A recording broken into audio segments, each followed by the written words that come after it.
чинь нэг мөр 21-т гүйцсэн дээрээ 5-10 бол ингээ баахан хөд толгой мэддэггүй буужгаач тийм аа гисэн байгаа байхгүй. Тэгэхээр энэ тал дээр зөвлөгөө өгөх үү? Эхлэн гүйгчийн хувьд бол яг зорилго тодорхой болчих юм бол одоо ч нэг 3 сарын хугацаа байгаа шүү дээ. За 3 сарын хугацаа. Тэгэхээр энэ хугацаанд яг 21 км-ийг та дуусгах хэмжээнд орох бүрэн боломж байгаа.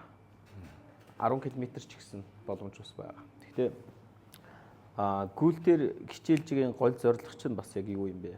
Тэмцээн уралдаанд орох юм уу, тийм ээ? Тэмцээн уралдаанаас тодорхой хэмжээний нөгөө мотивашн авч одоо би өөрийгөө ингэж нөгөө цэнэглэх хэрэгтэй байна гэж үзэж байгаа бол яг уралдаанд чиглэсэн бэлтгэл сургалтыг хийж болно. Яг эрүүл мэндийн талаас байх юм бол таныг миний хувьд бол яг 10 км-та эхний ээлжинд гүйсэн дээрээ л гэж зөвлөмөр. Ягаад гэвэл биднэрт нөгөө нэг юм суур айгүй хэрэгтэй байхгүй. Эхлэн гүйчтэд нөгөө нэг гүйлтээс одоо нөгөө хаширсан тийм одоо ёо миний барах даваа биш байна гэдэг тийм сэтгэл зүйтэй үлдэхгүй тийм ээ. Яг өөрийнхөө нөгөө хэмжээнд хангалттай хэмжээний гүйлтийг гаргах нь айгүй чухал байхгүй юу. Тэгээ ямар та Улаанбаатар марафон төрүүлэх гэж орж байгаа шүү тийм ээ. Тийм тэгэхээр тэрийгэ бодоод за тэр хүмүүс нь их байна уу бага байна уу хамаахгүй. Таны зорилго бол 10 км-ийг одоо яа тий тодорхой хугацаа заагаад тэр хугацаанд амжилттай гүгээд дуусгах тийм ээ. Тэгэхээр яг тэр тэгэл рүүгээ хандаад эрүүл мэндийн талаасаа ингээд яваад ирэх юм бол тэр чинь таны нөгөө цаашдын гүйлтийн чинь нөгөө урт хугацаанд та гүйлтийг биендээ хөвшүүлэх тэр дадал зуршил суулгах чинь айгүй сайн нөлөө үзүүлэх байхаа. Хүмүүсийн зөвлөгөө бол мэдээж нөгөө уралдаан тэмцээн чинь баг та 21 км чинь эсвэл 42 км чинь насны ангилалтаа ороод төрүүлчих юм. Ингээд тэмцээн уралдааны талаас ингээд яриад байдаг. Тэгэхээр хамгийн нэг номер чи хүний эрүүл мэнд шүү дээ. Тэгэхээр эрүүл мэнд рүүгээ чиглэсэн үйл ажиллагаан дээр анхаарах хэрэгтэй. За эрүүл мэндийн гүйлтээ эхлээд би хийх ёстой юм байна. Эхлээд 10 км-ээр тодорхой цаг хугацаанд нь гүгээд тэр туулсан сертификат авчих юм бол тэр чинь бас нэг асуудал болно шүү дээ, тийм. Миний бодлоор бол яг та 10 км-т ороод үтсэн дээр болов гэж тий. Ер нь нэг дундаж хугацаа гэж байдаг 10 км жишээ нэг бэлтгэл хийхэд одоо 10 км-ийн яг хуу таны нөгөө одоо өөрийн чинь эхэлж байгаа энэ байдал тэгээд өдөр тутам гүйлт одоо 7 хоног та хэдэн километрийн гүйцэтгэлтэй ажиллаж байна тийм ээ. Нэг удаагийн гүйлт маань одоо хэдэн километрийн гүйлт байна. Эндээс чинь бас шалтгаалаад таны нэг ерөнхий пейс гарч ирнэ. Тэгэхээр та 7 хоногт одоо 10 км-ийн зорилго тавиад Улаанбаатар марафонд би за 1 цагийн дотор дуусгана ч гэдэг юм уу те. 1 км-ийг одоо 6 минуттай туулъя би. Тэгэх юм бол 1 цагийн дотор би 10 км-ийг гүйж дуусгана гэсэн хуваар гаргаж болох байхгүй юу? Тэгэхэд бол тэр хуваараа гаргачихлаар зэрэг 10 км одоо нөгөө нэг гүйхийн тулд 7 хоногт би ядаж дор хаяж 4 удаагийн гүйлт хийж явах хэрэгтэй байна гэдэг ойлголттой байх хэрэгтэй. Тэгээ яваад ирэхдээ аанда тэгээ дөхөөд 5 сард яваад ирэхдээ нэг 5 км 6 км ерөнхий фейс гараад ирнэ шүү дээ. Тэн дээрээ та үндэслээд за би нэг 6:0-оор барих юм уу эсвэл 5:0-оор 50 минут гүйх юм уу гэдэг юм эсвэл 7 минутаар байж гүйх юм уу гэдэг асуудал та өөртөө боловсруулаад бас гүйчих болно. Тэгээд яг тэр хугацаа өөртөө тавьсан тэр зорилгоо давчих юм бол та зүгээр ялагч болчихж байгаа юм. Яг тэгэхээр заавал тэмцээнд ялгах шүү тийм ээ. Өөрийгөө ялчиж гэнэ гэдэг чинь айгүй гоё кап байхгүй. За окей. Миний хүссэн цаг энэ байсан энэ дээрээ би ирчлээ. Окей. За дараагийн зорилго бол намар би нэг ихтгэл найдварт за яа тий 21-ийг байж болно ч гэдэг юм уу тийм ээ. Эсвэл би 10-ийнхаа энэ цагийг дахиад нэг минутаар ч юм уу эсвэл нэг 5 минутаар ч юм урагшлуулах ч гэдэг юм уу. Ийм байдлаар ингээ явах юм бол зүгээр. За бүгдэнд нь өглөөний мэнд. Би бол тэр өөрөө бол тэр яг энэ жил бол өмнө дандаа тогтмол 10-т бол гүйжсэн. Тэгтээ 42-т гүйл яах вэ гэж өөрийгөө бодоод байгаа л да. Тэгэхээр юу хангагдах хэвээр вэ? Ер нь яг хэвээр яг дотроо бол би бол тэр яг бас чадах болоо гэдгээс бас дундаас нь чадахгүй бас тэр болчих юм болоо гэж айгааддаг байхгүй. Тэгэхээр яг хэвээр бол гэдгээс л асууад байгаа юм. За одоо бол зорилго нь 42 юм байна шүү дээ. Тогтмол гүйлт хийж ийсэн юм байна шүү дээ өмнө тийм ээ. Тогтмол гүйлт хийж байгаа тохиолдолд бол яг байж болно. Гэтэ 42-т гүйхийн тулд мэрэгжлийн дасгалжуулагч юм уу эсвэл нэг ямар нэг клубын дасгалжуулагч нараас тогтмол зөвлөгөө авах хэрэгтэй. Тэгээд 7 хоногт авах багт амжийн хэмжээ энтрийгээ тохируулаад тэдний чинь нөгөө нэг юу байдаг вэ? 42 км гүн гэдэг чинь бүрс амаргүй даваа шүү дээ тийм ээ. Тэрийг давахын тулд та эхлээд дасгалжуулагчтай маш сайн зөвлөдөх хэрэгтэй. Тэгээ хуваар гаргуулад тэр хуваарийн дагуу бэлтгэл сургалтаа хийгээд оролцох юм бол маш одоо үр дүнтэй гүйлт бол. Өөрөөрөө юм уу одоо ингээд за би 42-т гүөх гэж байна гэд ажлын зав чөлөөгөөр өөртөө ингээд гүйлт харж чад гүөх юм бол одоо тодорхой хэмжээнд яг тэр одоо 42 км-ийн замыг дуусгах хэмжээний одоо ачааллыг бие дээрээ авахгүй байжгаад оролцохлоор зэрэг бас амар нэг муухай үр дүнтэй үлддэг байхгүй юу. Бэлтгэл багтаа ингээд марафонд гүйсний дараа одоо нөгөө янз бүрийн бичлэг юмтал авчдаг. Тэрнээс гадна сэтгэл зүйн бичлэл амар их хүнд авдаг. Тийм маш хүнд юм байна яа би өстө айгүй буруу юм хийчлээ ч юм уу тийм ээ. Ийм асуудлуудтай үлдчихдэг байхгүй юу. Тэгэхээр ер нь бол магадгүй та нөгөө зорьсон замаа дуусгахгүй байх юм бол бүр илүү хүнд тусан танд тийм ээ. Тэгээ тийм байдаг болохоор одоо бол биднэрт хугацаа байгаа шүү дээ. 3 сар гарны хугацаа байна. Биднэрт маш их хугацаа байгаа болохоор энэ хугацаан дээр тодорхой хэмжээнд нь одоо нэг аль нэг клубын дасгалжуулагч нартай зөвлөлдөөд хуваар боловсруулаад тэр хуваарийнхаа дагуу ачаал бэлтгэл сургуультаа төхрүүлээд явж явах юм бол болно гэсэн үг. Одоо таны одоо багш дасгалжуулагч нар юу хардаг вэ? Тухайн хүний нөгөө нэг сул талыг амар төрүүлээ хардаг байхгүй юу? За яадаг техникийн ур чадвар муу байгаа мó, тийм ээ? Хүч муу байгаа мó? За энэ хүн дээр ерөнхий төсвөр муу байгаа мó? Тэгэхээр яг тэр хэсгээр нь төлхөө ажиллаж өгөөд тэр хүнийг чадахжуулаад ерөнхий нөгөө биеийн балансыг гоё ингээд тэнцвэржүүлж ирээд тэгээд нөгөө яг марафондо гүүх хурд энэ төр тийм ээ яг ачаал энэ төргийг маш гоё төхрүүлж өгдөг байхгүй. Тэгээд тэндээ тааруулаад та ингээд 42-т гүүх юм бол бас сэтгэл ханамжтай. Одоо зай төрлөө дуусах бүрэн боломжтой. Тэрнээс яг өөрөө бол одоо янз бүрийн одоо тамирчдээс ч юм уу энэ тэнд хүмүүсийн зөвлөгөө чи өөрөө амар хор байдаг байхгүй. Нэг талдаа зөв байлаа ч гэсэн тэрийг зөв хэрэгжүүлэх чадахгүй юу гэдэг тийм ээ. Тэр чинь өөр асуудал. Мэргэжлийн тамирчид бол мэргэжлийн төвшингийн юм яриад зөвлөгөө өгчдөг. Тэгэхээр яг тэр тал дээр ингээд явах гэхтэр таны одоо яг тэр хэмжээнд хүрэх одоо нөгөө чадвар чинь яхан дутуу байгаад байдаг чи одоо хүч чинь дутуу эсвэл таны хурдны чадвар ч юм уу доош унтсан байж байдаг те. Тэгэхээр яг тэр талаа нэмжээж та одоо тэнд хүрэх хэрэгтэй байж байдаг. Гэтэл нөгөө өөр хүний өөр зөвлөгөөн дээр төвлөрөөл анхаарлаа андаа тэн дээрээ ингээд төлөд ажиллаж байгаад тэмцэнээс өмнө бичлэг гэмтэл авах магадaltaй байдаг байхгүй. Тэгэхээр тэр мэрийг бас бодох хэрэгтэй тий. За сайн байцгаана уу. Нөгөө анхлан гүгч ерөөс урд нь их гүйж байгаагүй зүгээр өөрийнхөө хэмжээнд л жоохон гүйжсэн. Тэгээд гүүхээр зэрэг одоо бидний хувцлалт болон бэртэл гэмтлээс урьдчилан сэргийлэгтлийн зөвлөгөө өгөөч гэд. Тэгэхгүй бол ингээ гүйж авахад яг энэ хөлний тавхааны яг голоор ингээ гинэт амар тасарч байгаа юм шиг өвддөг. Тэр одоо жишээ нь юунаас болдгийг ч гэдэм үү те. Тиймэрхүү зөвлөгөө өгөөч.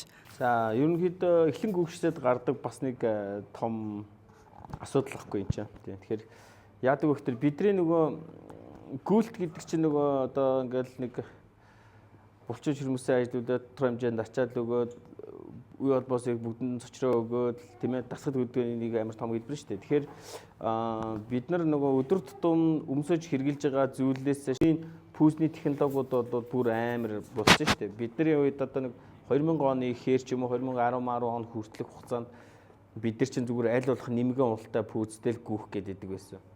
Одоо ер нь бол дэлхийн рекорд амжилтууд ч гэсэн ерөнхийдөө тиймэрхүү байлаа. Тэгсэн чинь одоо пүүсний технологи чинь шинжлэгдээд бүр ингээ өндөр ултай болсон. Хөлний тавилт, дөргөлтийг шингээдэг, буцаага түлхэхэд зориулагдсан памптай, азотын хий шахсан памптай, тэгээ уловчин хэсэг дээрээ нөгөө карбонтой нуурдгуу тий. Яг ийм нэг ингээ буцаага харвж өгдөг ч юм уу. Ингээд гიშгээд түлхээд авахд л пак гэж харвдаг тийм зориулттай. Дээрэс нь яг гүйлтэд зориулсан нөгөө нэг зөв тавилт, зөв техниктэй хүмүүс зориулагдаад нөгөө пүүз маань үйлдвэрлэгдээд гараад идэг. Бид хэд маань яг нөгөө нэг сурсан зангаараа явдаг тийм ээ бүтэн уулаараа ч юм уу өсгөлдөөд явцдаг. Тэгэхээр нөгөө пүүсний технологиос арай өөр байдалтай гүгээд ирэхтэрээ нөгөө шинэ технологи чинь та нарт үр дүнгөө өгдөггүй. Эргээд та нарын амжилтаас муу зулгаагаад эхэлдэг. Яг тэгэхээр та нарын нөгөө нэг өсгөлдөө тавих таар чинь өсгийн нэг даргалжингийн хэсгийн хит зөөлөн байх таар чинь доошоо унаа буцаад нөгөө урагшаа ингээд түлхэхтэрээ ингээд нэг сони юм эвгүй байдалд ороод тэрнээсээ шалтгаалаад одоо хөлний чинь нөгөө нэг өвдөлтүүд янз бүрийн асуудлууд гараад эхэлдэг байхгүй.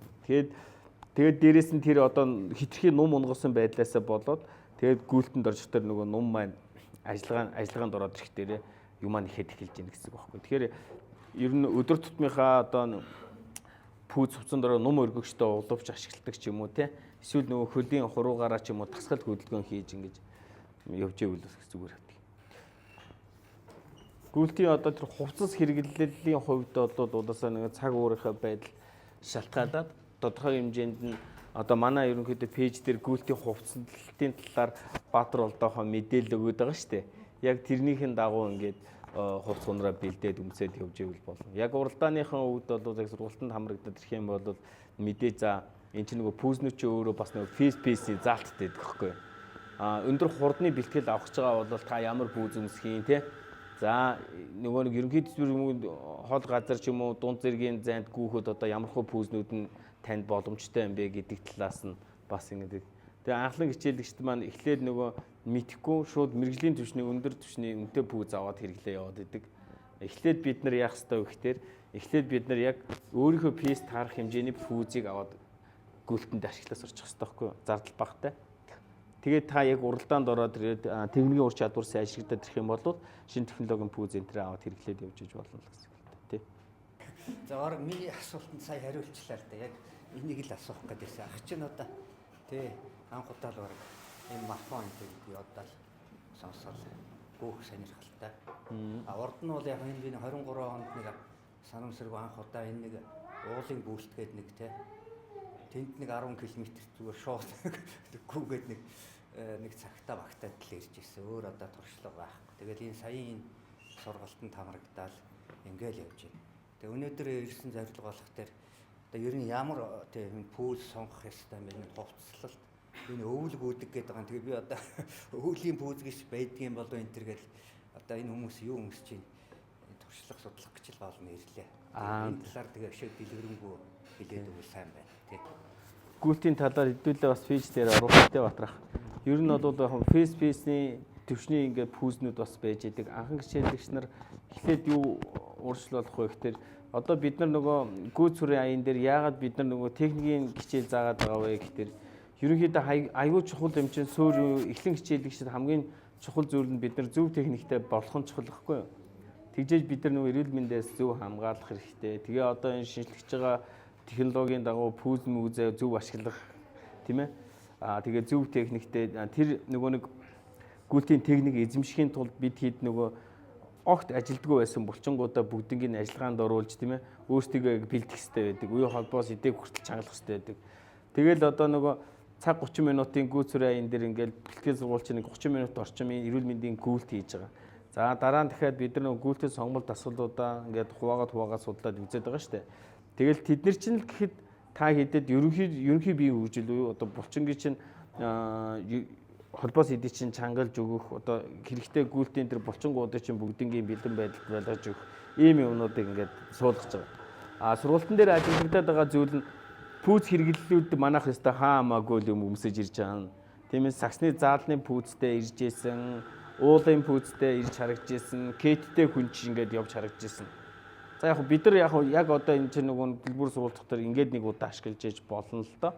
Гэтэ ерөнхийдөө цаашдаа та урт хугацаанд яг ингээд гүйлтийг ингээд зориг тавиад ингээд явж байгаа бол тэг пүүзэн дээрээ л анхаарах хэрэгтэй. Тийм. Пүүзэн дээр анхаарах хэрэгтэй. Хатуу зам дээр аваачаад одоо ингээд асфальтын зам дээр аваачаад ууланд гүйдэг пүүзтэй гүйж явах жишээний хүмүүс ингээд анзаарэгддэг байхгүй юу? Тэгээд дараа нь ингээд нөгөө уулны чинь пүүз чинь нөгөө фасилитаас та хатуу шалттай айгу хатуу пүүз байгаа шүү дээ. Тэгэхээр энэ асфальтын зам дээр чинь болохгүй байхгүй юу? Тэгэл хөл нь өвдөж чинь. Тэгээ хөл өвдөчгөр нөгөө эргээд асуудаг юм нэгтэр багш нараас яагаад би ингээ өвдөчв? Ууланд би босвол бурууг өгөөд байна уу? Яагаад байна уу гэдэг асуултуудыг аягүй хэрэгэлдэг байхгүй. Тэгэхээр засмал замын пүүз тийм трейл раны пүүз энэ төр чинь тусдаа бүх ингээ шал өөр юмнууд тахгүй. Тэгээ эдрийг аягүй сайн ялгаж салгаж ойлгох хэрэгтэй. Бид өдөр болгоно ингээ тогтмол бэлтгэл хийдгээд гүйлт хийдгээ би байнга бэлтгэл хийдэг. Гэсэн мэтлээ миний одоо яг сайн ингээ нум өвдөд байна. Ягаад эсвэл янгин өвдөд байна. Яс янгин өвдөд байна. Гэ ингээд за ямар учиртай бол бэлтгэлийн ачаал юм болов ачааллаа хэтрүүлээд тэгж байгаа юм болов гэд ингээд судлаад ингээ харахтаар манер дандаа нөгөө нэг нэмгэн кеттэй гүгээд байгаа байхгүй. Нэг пүүзэн дээр анхаардаггүй. Өдөр тутмын нэг хүмүүстэй тийм нэг нэмгэн кетнүүд байдаг шүү дээ. Тим кеттэйгээ шууд гараа гүйчдэг байх чинь. Ийм байдлаар ингээд тогтмол гүйлт хийсээр хагаад нөгөөх нь эргээд хөлөнд нь асуудал үүсгэждэг. Энэ асуудлаас энийгөө олохгүйгээр өөр ингээд шалтгаан ингээ хайгаа явж байдаг ийм тохиолдлууд бас байдаг. Тэгээ пүүзэн дээр бол манайхаас бас нэг зөвлөгөө хүргэнэ. Уулын гүйлтэд зориулсан одоо Sky-ны гүйлтийн холбоо тэгээд одоо энэ Гамбаахын Айран клубээс зохион байгуулах хадад тэрэл энэ төр гээд яг одоо ууланд чиглэсэн байгальд гүөх яг тийм юмнууд бол гарч байгаа. Хуваарьуд нь гарч байгаа. Энэ нэг марафонч нь болохоор яг тэгш замынх Улаанбаатар марафон, Баханга марафон гэдэг байна шүү дээ. Тэгээ аймагуудад болж байгаа тэмцээн ихтгэл найдвар энэ яг тэгш замын гүйлтүүд баггүй юу. Тэгэхээр энэ замын гүйлтүүд дээр бид нар одоо яг зориултын пүүзийг өмсөж уралдана л гэсэн. Уулан дээр аваачаад манай гүгчнэр заримдаа нөгөө ваплей нөгөө өндөр уралтай пүүзнүүдээ ашиглаад ингээ гүйж байгаа тохиолдол бас мэрсээр харагдаад идэх байхгүй. Тэр чинь маш том эрсдэл байхгүй. Аюултай. Яг тэгвэл энэ чинь нөгөө тэгш замын гүйлтийн пүүз чинь нөгөө ямар нэг байдлаар одоо нөгөө зуралдах тийм юм чанар байхгүй. Хөвдөм юм уу мод чулуун дээр тийм зуралдах чадвар нь маш бага байдаг болохоор бэртэх магадaltaй. Дээрээс нь шагаа гიშгэх магадaltaй байдаг. Энийг нэг амар их анзаардгүй. Энд ач холбогдол өгдөггүй гүйчнэр амар их харагдаад идэв. Тэгэхээр ер нь бол гүйж байгаа бол эхлүүл та засмал замын гүйлтэн дээр гүйгээд өөрийгөө гүйх чадвартай болгоод тэгээд дараа нь яа гэм уулын гүйлт рүү шилжих юм бол уулын их зүгээр. Анхнаасаа за уулын гүйлтэнд явах гэж байгаа бол одоо нөгөө суурь хүчний бэлтгэл сургуультай аягүй сайн хийжээж оруулах сайн л гэсэн. Одоо бид нар ингээд дасгал хийхээр нөгөө хөлсөөр айгүйх эрдэс витаминуудаа ч юм алдчихж байгаа ш тий. Тэгэхээр нөгөө хоол хүнс энгийнээр явах хэрэгтэй юу эсвэл одоо хоолн дээр яаж анхаарах уу? Нэмэлт бүтээгдэхүүнүүд юу хэрэглэх хэрэгтэй байд юм бол? Одоо бид нар чинь нөгөө энгийн хүнээс арай өөр болчихж байгаа. Бид нар шиг хөдөлгөөн хийгээд хөлсөөр хамаг юмаа гөвчөөд байгаа штэ. Тийм. Тэгээ буцаад тэр чинь эрдсээ нөхөж авахгүй бол шинэ орой унтж явах чинь орондоо шүрмэс татдаг ч хүн байж байгаа. Ажил дээр байж хахад бас шүрмэсэн татдаг ч хүмүүс байж байгаа. Эдгээр чинь болохоор нөгөө эрдсийн дутагдлалд орчиж гэнэ гэсэн үг аахгүй. Тэгээ бид нар хоол хүнсэндээ хангалттай хэмжээний одоо эрдэс минералаа авч чадж гэнэ үү гэдэг нь одоо тухайн хүн та өөрөөсөө асуух. Бид нар чи одоо нөгөө яг таныг одоо мэдэхгүй болох төр чи яг ямар хоол хүнс хэрэгжилж байгааг бас мэдэхгүй шүү дээ. Гэтэ бид нар бол яг тэндэн зориулаад бид нар юу яадаг байхгүй нөгөө нэг янз бүрийн бүтээтгүүнүүд санал болгоод явж идэг. Тэгээ одоо нэг мэрэгжлийн тамирчид юм уу тогтмол гүйдэг хүмүүс маань болохоор илчлэгээ хэмжээд өдөрт авах хэрэгтэй юм а хоолноос аваад явъя гээд тэгээд явж байгаа хүмүүс бас байдаг. Гүйлтийн явцад болохоор манайх болохоор одоо энэ инжели, протеин энтриг ингээд ашиглаач гэдэг аахгүй юу. Тэгээ энэ жээл ч болохоор зөвхөн одоо нэг гүйлтийн явцад дунд уудаг нүүрс аахгүй юу. Энийн чинь ер нь гол төвхий хэд нь болохоор нэг цагаан ус үзэм. Тэгээд эн чинь нэг 45 грамын одоо нэг нүүрс усны хэмжээ байгаа. Тэгэхээр хүн нэг цагт 60 грамм нүүрс усыг биендээ сурж авах чадвартай байхгүй ингээд шингээж авах боломжтой. Мэдээж нэг энергийн хангамжийн нөөцөөс чинь бас хэрэгэлдэг байхгүй. Тэгэхээр ер нь бол махыг бол маш сайн машин дээр хэрэглүүлэх зүгээр зүгээр ууя гэх юм бол ийм протеинууд байдаг. Эдрийг бэлтгэлийн дараа л уу. Тэгээ хүмүүс энийг чинь нөгөө бэлтгэлийн дундуур бас ингээ ууцсан гүйж идэг харагдчихэдэг. Үгүй. Эндээс гадна эрдэс минерал гэдээ байж идэг. Тэгээ тэрийг аврагуудаа өдөрт нэг ярьж юм ингээ авч уугаад явж ивэл витамин минерал центрийг яг бэлтгэл сургалтыг хийж байгаа явцад ингээд тодорхой хэмжээний хэрэглээ явах юм бол илүү ашигтай. Яа гэвэл бид чинь нөгөө нэг калиум дутагсаас болоод зүрх өвддөг эсвэл шүрмэс татдаг асуудал гарч ирдэ шүү дээ тий. Тэгэхээр калийг тодорхой хэмжээнд уух хэрэгтэй. Эсвэл нөгөө нэг өдөр тутмын буруу хэрэглэнээс одоо кола байнга уудаг хүн чинь яс хэрэглэлтэй аяг их явагдаад байгаа. Тэгээд тэндээсээ болоод өвдчих гээд идэг те. Тэгвэл кальцаа бас ингээд тодорхой хэмжээнд уугаа явж явах хэрэгтэй. Тэгээд калий уугаад ирэхдээ чи нөгөө хүмүүс чинь нэг янз бүрийн нөгөө зүрхний эмчийн нэг калий орсон эндэртэй байдаг шүү дээ. Тэгээд тэрийг ингээд уугаа явах дээр ааста буруу юм ууж яана ч юм уу эсвэл буруу дасан зохицол өгч яана ч гэдэг юм уу тийм ойлголттой бас яриад байдаг тал байдیں۔ Үгүй шүү дээ. Бид нар нөгөө эрүүл мэндэ хамгаалж байгаа байхгүй. Урьдчилан байдлаар бид нар ингээд бүх юмөө гөвөөд дуусахтаар янз бүрийн байдлаар бидний зүрхний хэм алдагдал ч юм уу тийм ээ цочдөг ч юм уу янз бүрийн тийм асуудалд орох магадaltaй байхгүй юу. Тэгэхээр тэндээс л урьдчилан сэргийлж бид нар ингэж хамгаалж явдаг. Тэгээ эрдэсийг бол ямар ч хэлбэрээр нөхч болно. Витамин минералс чинь одоо нэг мультивитамин гээд зарагддаг шүү дээ. Тэд нар байж гэн хит хүндэр ачаалттай бол яаж магн уугаа булчингаас сулдарч тайвшруулах жишээний ийм байдлаар ингээд явж яж болно. Тэгээ нэмэлт бүтээгдэхүүнүүд бол витамин минералс мультивитамин энтриг бол зүгээр яг гүйлт хийж л тогтмол гүйлт хийдэг бол тогтмол ингээд хэрэглээд явж байхдаа илээхгүй. өдөрт яг тодорхой хэмжээний одоо 400 юм уу 300 хэмжээндээ ингээд аваад авах хэрэгтэй. Та өдөр болгондоо ингээд бас ингээд нөгөө нэг ачааллуулаад өндөр ачаалттай бэлтгэл юм уу өөрийнхөө биеийг хангалттай хэмжээнд ачааллуулж гин гэж үзэж байгаа бол та тэрийг уух юм бол яг булчин чинь тайвшруулж өгөөд ингээд суллаж амраах зорилттой л гэж яриад байгаа байхгүй. Тэгэхээр яг тийм үйлчлэгээгээд үзүүлэн тэр зүйлүүд бол одоо нөгөө нэг тайвшир хит их ачааллаас ороод хүмүүс чинь нөгөө нэг нервтэх юм уу тайвшихгүй унтаж амрахгүй байгаа тохиолдлууд ажиглагдаад байдаг. Тэгэхээр бид нар магийн дутагдлалд орсон байж магадгүй гэж бодоод тэгээд ерөнхийдөө бол хэрэгэлдэг. Тамирчдын хувьд бол тогтмол хэрэгэлдэг гэсэн үг. Тийм тогтмол бас хэрэгэлдэг. Яа тэгэхээр өдөрт нэг ширхгийг л одоо ингээ хэрэглээд явж байгаа. Гэхдээ мэдээж нөгөө нэг тасралтгүй жил уuna гэж байхгүй. Тодорхой хэмжээнд нөгөө нэг шилжилтийн үе юу нөгөө амралт сэргэлтийн үе дээр бид нар ингээд нөгөө буцаагаад эм битмүүдээ бүгдээ ингээ болдог байхгүй. Тэгээ бие ингээ өөрөөрөө сэргийх юм явуулаад тэгээ дараа нь яг өндөр ачаалттай бэлтгэлийн үе дээр одоо ингээ ашиглаад байдаг гэсэн үг л дээ. Тэгээ нөгөө пүүз үлмийн дээрээ ингээд тавьж ингээд гүнээ. Ер нь бол өсгийн дээр юм уу бүтэн улан дээр гүүхэн нөгөө биеинд аягүй их дөргөлт өгдөгөө. Тэрнээсээ болоод эхлэн хичээлэгчнэр нөгөө нэг нуруу урлан өвдөг холбоос ид чинь нөгөө дасгал хөдөлгөөн хийхгүй байгаас болоод маш их нөгөө сулралтай байжгаад тэгээд нөгөө буруу гүйлт гэдэг нь болохоор хит их өсгийлдэг ч юм уу эсвэл бүтэн улдаж гүүхэн дөргөлт аваад ирэхдээ нуруу өвдөх шалтгаан болцдог байхгүй. Тэгээд бид нар нөгөө хүнд байгаа амаржиныг одоо юу гэж яриад байгаа шүү дээ. Шилбэний булчин гэж яриад байгаа шүү дээ. Хэлж ирмэс энэ төр. Тэр энийг ажиллагаанд оруулаад мэдээж тавина.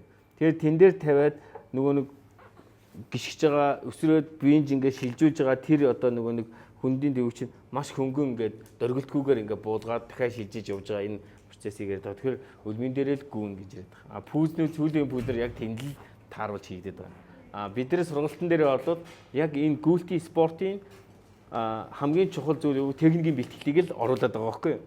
Техникийн бэлтгэл гэдэг нь болохоор зэрэг хамгийн суур. Та эхлээд зөв тавиа сур, зөв гүйлтээ ингээд сурч байгаа. Тэгээд зөв одоо тэр техникийн бэлтгэлийг хийгээд байхад л таны ерөнхийдөө одоо энэ шилбэний булчин одоо энэ нумны булчин энэ нум байна шүү дээ. Ерөнхийдөө нум энэ төр чинь болоод бүгдээрээ айгүй сайн ингээ гой бэхжээд ирнэ. Яг тэр биеийн жингээ ингээд аваад юу яаж болох. Тэгснээс нөгөө хүнд ачаатаа суулт энэ төр ч юм уу тэрийг хийснээс илүү биеийн жингээ ашиглаад удаан давтамжтай хийгээд ирэх юм бол тэр чинь нөгөө маш сайн төсвөртэй булчин болж хөгждөг байхгүй юм тийм. Гүйлтийн шпи гэж яриад байгаа шүү дээ. Манайхаар нөгөө хадаастай гутал байгаа шүү дээ. Тэрнтэй чинь гүүхийн тулд бид нар зөв техниктэй байж ах хэвээр. Би яг нөгөө боломжтой байдаг бол налахын талбай ч юм уу төв зингэлтэд оруулаад яг тэрэн дээр гүйж байгаа хүүхдүүдийг харуулмаар байна л да. Тэгэхээр өвлөө өдрөд болохтор болохгүй. Тэгээд яг тэр чинь нөгөө яг өмсөд гүйж байгаа хүмүүсийн ингээ хөлний тавилт таталт энэ төр нь болох төр яг нөгөө нэг техникийн дагуу байгаа болох төр маш хүчтэй айгүй гоё харагдав. Тэр хадаас чи ингээд зууж ингээд самардаж байна. Тэгээ бид хий чи ингээд бас ингээд дасгал дээр ингээд шалаа илээд байгаа үстэй татаад те. Яга ингээд маажуудаад байгаа юм болоо гэдэг те. Хэрвээ нөгөө спорт тоглоом янз бүрийн спортынхаа онцлогоос шалтгаалаад тэрхээ урагшаа ингээд зоод тавьдаг хүмүүс эд ч те. Тэр хүмүүс гүйлтэндээ ч хүртэл анзаарахгүй тэгж тавиа гүйжээдэг. Тэ одоо гүйлтэн шипи хүмүүсэд тавтан дээр гарах юм шууд бүдрээд очиад байгаа. Зогсож чадахгүй шууд урагшаа удраатай л очиад. Тий.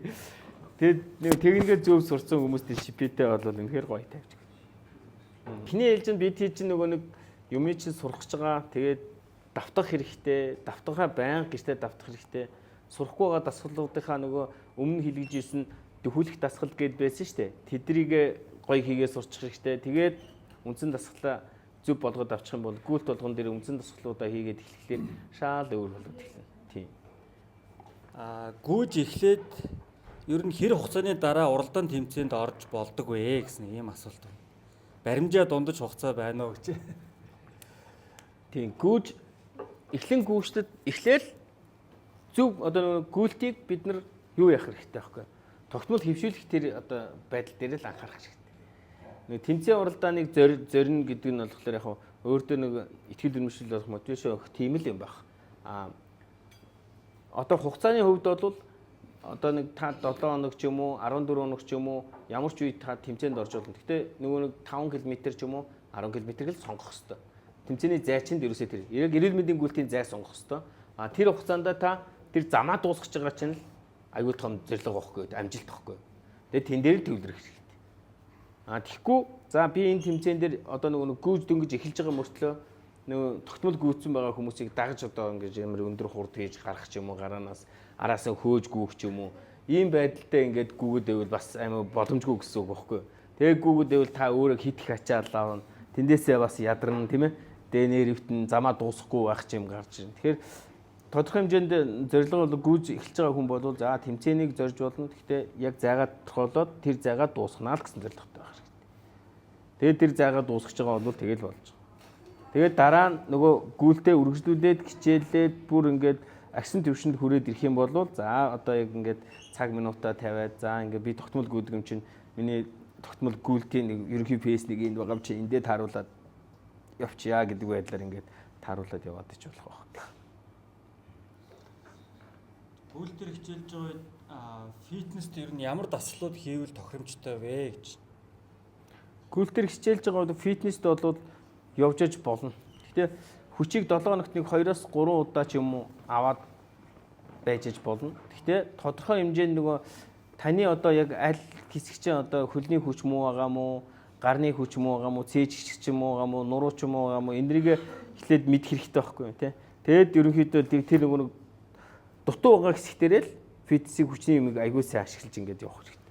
7 хоногт нэг 2 удаа ч юм уу тэгээд аль болох нөгөө хүнд ачаагаар биш биеийн жингээр өгсөн дасгалууд дээр төвлөрөөд эрзийн ашигладаг ч юм уу тийм байдлаар ингээд маш багаар ингээд орж ирж байгаа. Тэгээд гүйлтийг ослуулахын тулд ч тийм. Тэгээд гүйлтийг бид нар хол газар ч юм уу за 10 21 марафонд гүйж байгаа бол бид нар нөгөө фаворын тамирчид юм уу эсвэл хүндийн үргэлтийн тамирчидыг амар хүнд ачаагаар ингээд суух баг тоогоор хийх энэ төр хэрэггүй шүү дээ. Тэгээд маш хөнгөн ачаатай давтамжин тоо их байдлаар тэгээд хийж ивэл болно.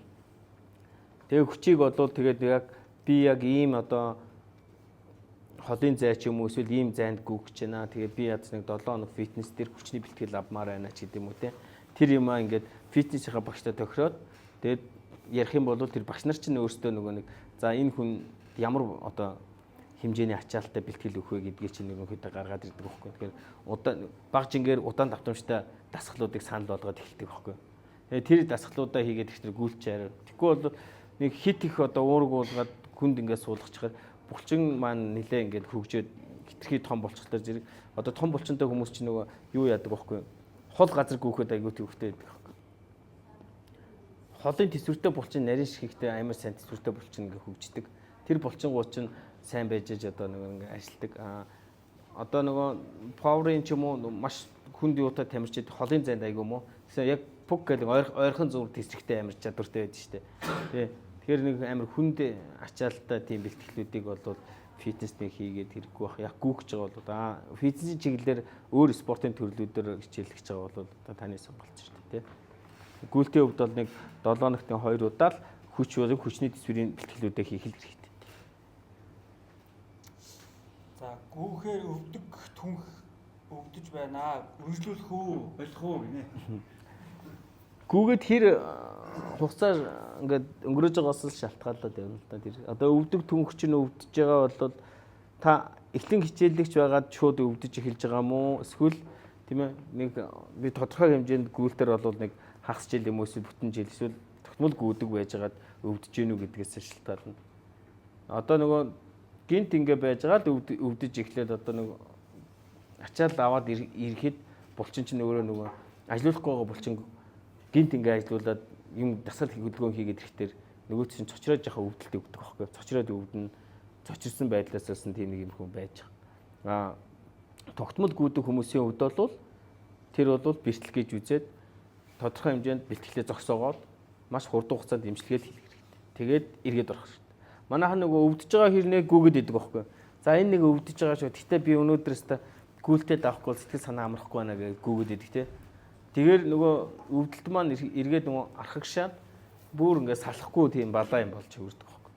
Тэгэхээр миний хувьд бол яг тамирчдыг бэлтгэл гэмтэл авахтаа шууд зогсоочдөг байхгүй бэлтгэлийн. Тэгээд 14 хоног байна уу, тийм 21 хоног байна уу. Тэгээд зогсоолоо, эмчилгээ хийлээ. За эмчилгээ үр дүнтэй болонгууд нь буцаад маш зөөлхөн ингээд оролдог. Тэгээд тэгжээж нөгөө нэг эргээд нөгөө булчин чинь ингээд нөгөө бэлтгэл сургалтандаа дасаад ингээд орно. 14 хоног штэ юм 21 хоног ингээд хайчингуудаа нөгөө яг гүйжээсийн хэмжээнийхээ ачааллыг дахиад авна гэдээ орж ирэхтэр зэрэг дахиад гимтэж. Тэгээд бэлтгэл гэмтлийг бол шууд зогсоогоол эмчилгээ хийлгээл гарах хэрэгтэй. эхлэн хичээлэгчд бол тэр юун дээрээ л анхаар. Энэ цочроо юм байна шүү. Ингэх хэрэгтэй юм байна шүү гэдгээд мэдчих хэрэгтэй. Тэгэхээр нөө булчин жирэмсээ тайвшруулах сонголтын дасгал тийм ээ хөдөлгөөн эрдэс минералаа нөхөөл тэгээд нөгөө давтамжтай ингээд нөгөө дасгалуудаа давтаад үргэлжлүүлээ явж байвал бас их зүгээр. Зарим хүмүүс нөгөө булрааг чинь бас нэм андуураад бас ингээ өвдчлээ явж идэг бас тохиолдлууд бас байдаг шүү дээ. Тэр өвдөж байгаа тэр түрүү 7 хоногт нэг эмч орсон шүү дээ. Эмчийн яриа бүтээхээр нь оруулсан байгаа. Тэрийг үзээрэй. Тийм. Гол шалтгаан нь бол биеийн ерөнхий хөгжлөөс хамаардаг аа. Бие хөгжүүлээ, булчин ширмсөө чангалаа. Тэгээд биеийнхаа яг тэр хөгжлийн төвшөнд нь тааруулсан ачааллаар гүүгээрэй гэдэг ийм зөвлөгөө өгч байгаа. Биеийн хөгжлөөсөө хитрүүлсэн хол зайд, хитрүүлсэн өндөр хурдаар гүйчихээр тэр нь бэрхтлийн шалтгаан болчиход. Тэгээд тийм зөвлөгөө эмч бол өгсөн байгаа. Тэр урт хугацааны шийдэл нь бие хөгжүүлэх. Ийм булчин ширмсөө хөгжүүлэх. Би энэ жилийн 12 дугаар сард марафон гүйж бүтэн фул гүйж үзэх гээд байгаа байхгүй юу? За. Тэгээд наан Улаанбаатар дээр 20 км гүйн гэж бодож байгаа. Хэд километр? 20. 21 тий хагас марафон. Тий. Хагас хаалт. Тэгээд тэр хоорондоо одоо тэр Улаанбаатараас тэр 12 дугаар сар хүртэл марафон бүтэн марафоныг гүйж үзэх хэрэгтэй юм уу? Ерөөс үзээгүй л дээ. Нэг удаа үзэх хэрэгтэй юу? Шууд тэр тэмцээндээ бэлтэж байгаа дараа бага зайд явж байгаад орох уу? За та яг өөрөө бэлтгэж гэнэ үү? Эсвэл одоо нэг дасгалжуулагч юм уу? Зөвлөгөө авсан хүмүүсээс ингээд юм аваад ингээд бэлтгэж байгаа юу? Бүтэн марафонд орох гэж байгаа бол наанд ерөнхий төсвийн бэлтгэл гэж яддаг байхгүй. Тэгэхээр хол зайг маш сайн одоо ингээд зогсохгүй туулах тэр ерөнхий төсвийн бэлтгэлүүд аягүй чухал байдаг байхгүй. Тэн дээр бол тухайн зайн дээр очих хэмжээний бэлтгэл хийгдэж болно.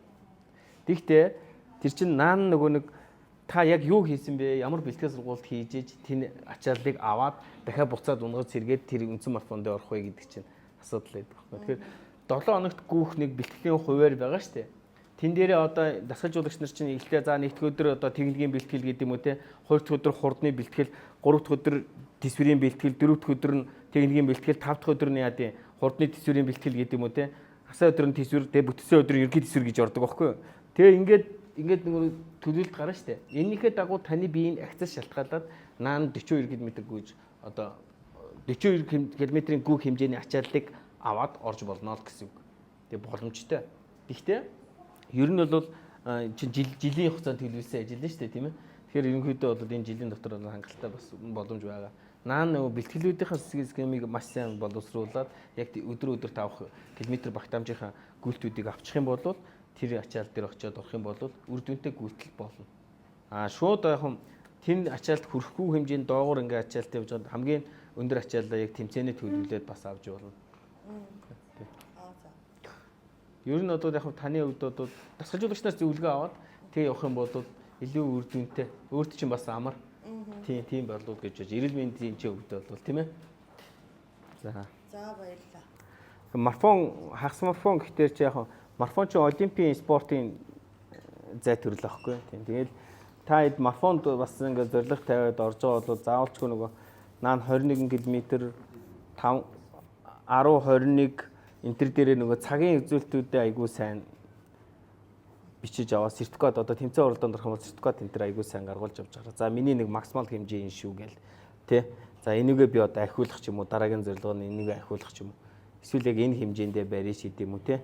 Яг тиймэрхүү байдлаар л явж байгаа шүү дээ. Тэгээд бүр амар ингээд шунаж ингээд бас ингээд гүгөөд ах юм бол энэ чинь эргээд өөр чинь амар их хэрсэл авч ирдэг шүү. Тэгээд хязгаартай байх хэрэгтэй. Яг өөрөө би ер нь эрүүл мэндийн гүйгч юу би ер нь энэ гүйлтээр ерөнхийдөө өөрийгөө яг ямар төвшөнд хөгжүүлэх гэж байгаа вэ гэдгийг аягүй сайн тодорхойлох хэрэгтэй. Тэгээ ер нь бол марафонд бол нэг тодорхой хэмжээний зорилготой. За замаа дуусгах зорилго байж болно тийм өөрийгөө ялах байж болно. Эсвэл цагийн үзүүлэлтөө ахиулаад байранд орох ч юм уу иймэрхүү зорилгоод байж болно тийм. Тэрэн дээр яг хязгаар тавиад ингээд яаж явах хэрэгтэй. Тэгэхгүй болохоор одоо зарим нэг хүмүүс ч юм бүр ингээд донтоод бүр ингээд тэмцээн хийсээд бүр олдохгүй тийм. Энэ тэргээр явдаг. Эргээд энэ нь болохоор биед нь эрсдэлтэй байгаад байдаг. Тэрийг анзаардгүй байгаад байдаг. Тийм тохиолдлууд байдаг. Тийм юм бас харагдаж ирсэн. Тэгэхээр ямар нэг юмыг хийхдээ нэг тодорхой хэмжээний зорилго тавиад тэр зорилготой хүрчээд тэгээ үргэлжлүүлээд хийх нь ямар хугацаанд байх юм гэдгээ өөрөө тэрийг маш сайн бодож явах хэрэгтэй. Энд чинь бас нэг спортын төвлөл шүү дээ, тий. Сонголтын дасгалыг нөгөө ачаал авахаас өмнө одоо нөгөө юу яд нь шүү дээ. Бид хийгээд байгаа шүү дээ. Нэг тодорхой хэмжээний бүлэг булчингууд, том булчингуудыг судлах юм уу? Нөгөө сонголт явуулаад нөгөө юу яах гэдэг байгаа байхгүй юм. Ачаал өгөхөд ингээд за ачаал өгөх гэж байгаа юм байна гэх тий. Тэгээд дээрэс нь нөгөө нэг хөдөлгөөний далаацыг нэмэгдүүлэхийн тулд бид ингээд нөгөө нэг сайн ингээд дарж өгөөд байгаа. Бид нар нөгөө гүүхтэй магадгүй хурдны бэлтгэл хийх гэж байгаа бол таны одоо хөдөлгөөний далаац чинь максимал хэмжээндээ тулна гэсэн үг шүү дээ. Тэгэхээр тэр ширмүс чинь одоо урагдахаас өрчлөн сэргийлэх ч юм уу, булчин ширмүсээс очихоос өрчлөн сэргийлэх ч юм уу, тийм байдлаар ингээд хийж байгаа. Бэлтгэл сургалт дуусны дараа ингээд сонголтын дасгал чинь бас ингээд нөгөө булчин маш сайн тайвшруулж өгөөд сонгож өгөөд бас нэг бүр ингээд хатуур зангирсан байгаа шүү дээ ачаалаа. Тэрийг чинь ингээд маш сайн тайвшруулж өг.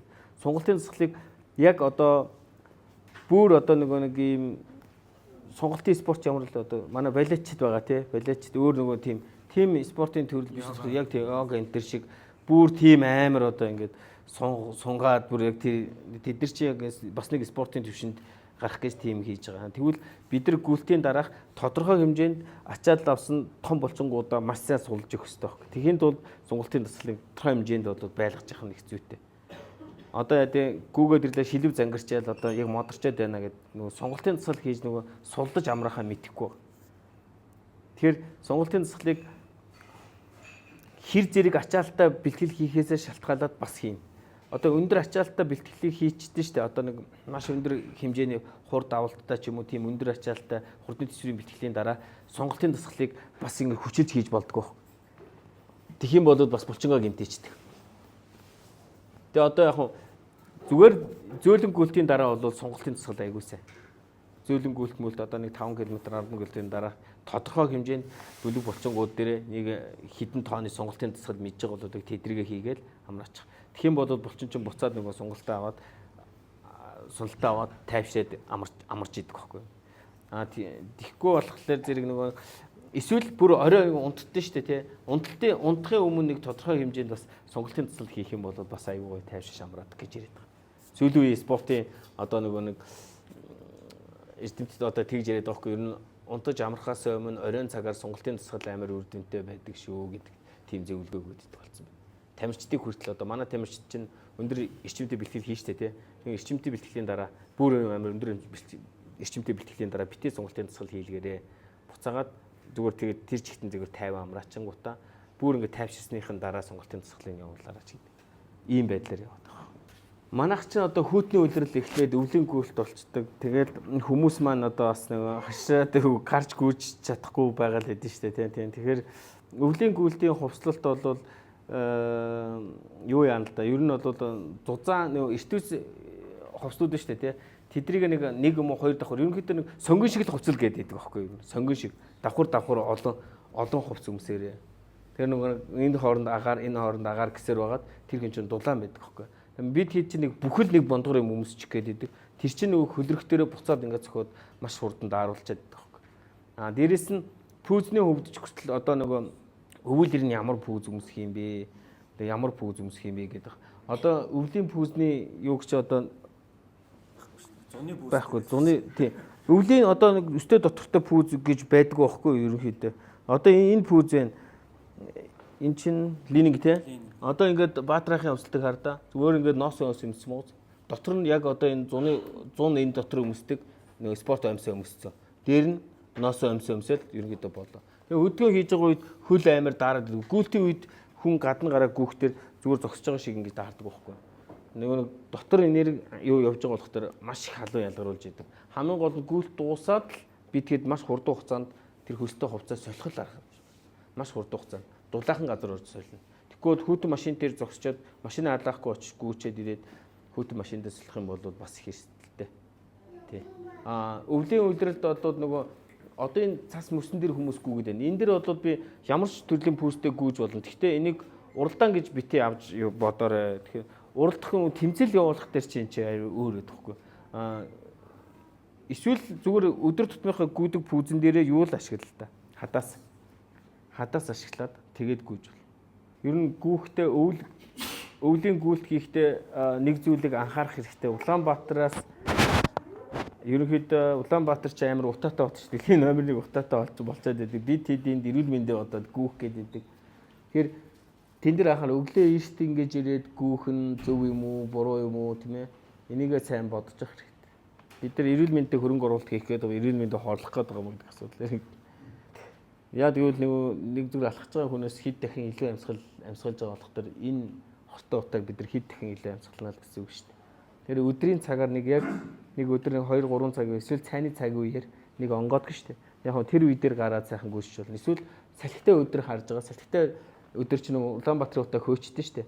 Яг тухайн үед нь бол гараад гүйлтэй хийж болно. Эсвэл бүр хотоосоо бүр гараад цуслан муслан дээр очиод гүйлэх зүгээр. Өвлийн үйлрэлд бол тэр гүйлтэн дээр бол миний ганцхан санаа зовоод байдаг зүйл энэ баг өөрсдөө ингээ хорлох хэмжээний юм хийх гэдэг. Ийм утаатай, ийм өндөр аимшигтай утаатай юм хотод бид нар эрүүл мэндэ одод гүйж гинэ гэж бодоод гадна бас хамаагүй тэр утаан дотор гүйгээд ажиллахгүй. Ялангуяа тэр өглөө бүр эрт яг нэг айлууд нэг яг ажилдаа бужигнах үед яг тэр үе бол хамгийн эртэлтэй. Тэгэл би тий чинь өвлийн бэлтгэлээ зааландаа авъя гэд тэгээ зааланд ороод байгаа. Заалан дээр өсөд яг техник бэлтгэл яваад байгаа. Нуруу хөвлийн булчин энэ төр чинь бол нөгөө тулгуур тэгэл таталтын булчингууд тахгүй юу. Тэгээ бид тий чинь нөгөө ажлын онцгоос шалтгаалж байгаа гүйлтийн хэв маягаас амьдралын бас хэв маягаас шалтгаалаад энэ өвдөлтүүдээ авчиад байдсан шүү дээ. Тэгээд ер нь спортоор хичээлж байгаа бол ер нь булчингаа маш сайн хөгжүүлэх хэрэгтэй гэж байна. Тэгээд булчингаа хөгжүүлээд одоо нөгөө нэг Google байвал одоо миний булчин хөгжөөд байна гэж ойлгож болохгүй шүү дээ. Тэгээ би хэлж 7 хоногт 2 удаа хүчний бэлтгэл сургалтыг хийжээ. Тодорхой хэмжээний ачаалттай гэж. Тэгэхээр нуруунд дээр одоо нурууны булчингуудыг ингээ хөгжүүлээд ихтэй тэр нуруунд дээр нэг дискийг шин дардаг тэр хэсэг ба штэ. Яг энэ хэсгийн чи булчингуудыг хөгжөөд ирэхтэрээ тэр нөгөө дискийн дээр очих ачаал нь багасчдаг байхгүй юу. Тэгэхэд бол бид хэд нурууны тасгалыг сайн хийнэ гэсэн үг. Нурууны тасгалыг маш сайн хийж өгнө гэсэн үг. Тэгжээж бид хэд одоо шууд ингээ дөргөлтөөс ирж зохиодог тэр нөгөө хэсгийг одоо нэг хамгаалдаг байхгүй юу. Тэгээ гүйлтэнд чи нуруу чи бас их чухал байр суурьтай бол явчихж байгаа штэ тий. Тэгэхээр одоо эмчилгээ дууслаа эргээд та фитнес бим багшаас ч юм уу зөвлөгөө аваад нуруунд дээрээ дасгал хий. Тэгээ нурууны булчингаа маш сайн хөгжүүл. Энэний дараа та нуруу харин ярихгүй болж эхэлнэ. Тэгээ нуруу дутагдaltaй байгаа болохоор тэр одоо өксөр бид нар ч нэг бэлтгэл хийхгүй байж байгаа ч юм уу сая эрчим бинтрээр ингээ гүүгээл ууланд гүгтэр та нар нуруу ч бас ингээ хөшчин уустай бүр ингээ тасгаж байгаа юм шиг өвдөж бариад. Яг тэр чин тийм байхгүй нөгөө яг нурууны булчин дээд мөчний нөгөө нэг хөгжил муу байгаа болохоор тэгээд тэрнийгээ гимтээгээд юм гэсэн. Нурууны бүс айгүй сайн ашиглах хэрэгтэй. Бид нар ч гэсэн гүйж явахдаа одоо ингээд гүйлт ерөнхийдөө гайгүй төвшөнд техник өөрчлөлтөд ирэх хугацаанд бид хэд бол нурууны бүсийг ингээд тогтмол бас ингээд зүгээд хөвчөөлөх зүгээр. Ер нь одоо спорт тоглоомд тоглосон ч гэсэн нэг нурууны бүс энэ төр айгүй сайн ашиглаж явуулах зүгээр. Тэр чинь шууд дөрвөлтөөс хамгаалдаг байхгүй. Одоо энэ эмчилгээ дуусангууд нь та шууд нөгөө нурууны юугаа яачаараа за. Нурууныхаа булчин гэдэг фитнес дээр яваач юм уу 2-7 нэг 2 өдөр нурууны цэцгэл айгүй сайн. Тэгээд нурууны цэцгэл хийсэн бол буцаагаад тодорхой хэмжээний сонголтын цэцгэл сайн хийж өгнө гэсэн үг. Дээрээс нь одоо та хэдэн настай вэ? 45. Тийм. Одоо тэгэл нэмэх 40 болоод тэгэхээр нөгөө бид нар ч нөгөө уурганы алдагдлалд ороод эхэлдэг байхгүй. Тэгэхээр бид тодорхой хэмжээнд уургаа тогтмол ингээд аваад хэрэглээд явчих хэрэгтэй. Тэгэхгүй бол тэгэл нөгөө сайн хичээлж байгаа ч гэсэн булчингийн хөв маань тодорхой хэмжээнд хөрөхгүй байгаад байдаг тийм ээ. Тэгээ ачааллаа нэммээр байгаад байдаг. Өөрийнх нь чадамж хөрөхгүй байгаад байдаг. Тэндээсээ болоод бас бэртэж гимтэж идэг байхгүй. Тэгэхээр булчин хичээгээс тижээлний бартэлт уурга тийм. Тэр энийгээ бид нар тодорхой хэмжээнд маш сайн авч явах хэрэгтэй. Бэлтгэлийн явцад энэ төргөөс гарч бэлтгэлийн дараа энэ төр уугаад байвал сайн гэдэг байгаа шүү дээ тийм. Ингээд хэрэглээд байвал бас их зүгээр. Тэгээ хүчний бэлтгэл сургалт хийхдээ хүртэл хүчний багш нараас бас зөвлөгөө аваад нэмэлтээр тэгэл хэрэглээ явах хэрэгтэй. Зарим тамирчдыг анзаарсан чи уруу газар бэлтгэлээ бас хийдэм бэлээ. Тэгээд уруу газар гүөхөд өвдгөн дээр хэрэг ачаал ирдүүгээ ашиг тусван юу вэ? Ягаад тийм бэлтгэл хийдэм бол гэж асуусан юм аа. Яг уруу газар руу хурд хөгжүүлэх дасгал хийдэг. Энэ бол яг тамирчдын хувьд. Тамирч чинь нөгөө бэлтгэлийн хувьд одоо нөгөө булчин хангалттай хэмжээнд очсон хэрэгтэй булчингууд нь хангалттай хэмжээнд хүлцсэн мэрэгжлийн төвшингийн юм хүмүүс чинь Хурдны чадвар нь жоохон унаад шүү дээ. Тэгэхээр хурдыг нэмэгдүүлэхийн тулд уруу газар ингээд маш өндөр хэмжээний хурд авалт ингээд хийлгээд идэх байхгүй. Гэхдээ бас тэр чинь бас болгоомжтой байнга хийж болдгоо байхгүй. Тэгээ өвдгөн ч удаа ачаад ирдэг байх. Тэгээ өвдгөө гэмтэх магадлалтай. Тэгээ хурд хөгжүүлэх гэж л бид нар уруу газар ашиглаж бас бэлтгэл сургалтаа хийлгдэг. Бид ижил одоо нэг хурд хөгжүүлэх ингээд бид нар ч нэг хангалттай хэмжээнд хурдтай биш мөртөө би хурдан гөмөр байна гэдэг те. Тэгэхээр хурдыг хөгжүүлэхийн тулд бас уруу газар ч юм уу тийм ээ. Эсвэл салхины уруу ингэж хурд энэ төр хийж ингээд бас нэг давтамж хурдны давтамж амар сайжирдаг. Дээрэс нь хурдны давтамж айгүй сайжраад ирэхээр хүчтэй байж бас айгүй хурдангүй шүү дээ тийм ээ. Тэгээ хүчний бэлтгэлтэйг ослуулж яаж ингэж орж ирдэг байхгүй юу.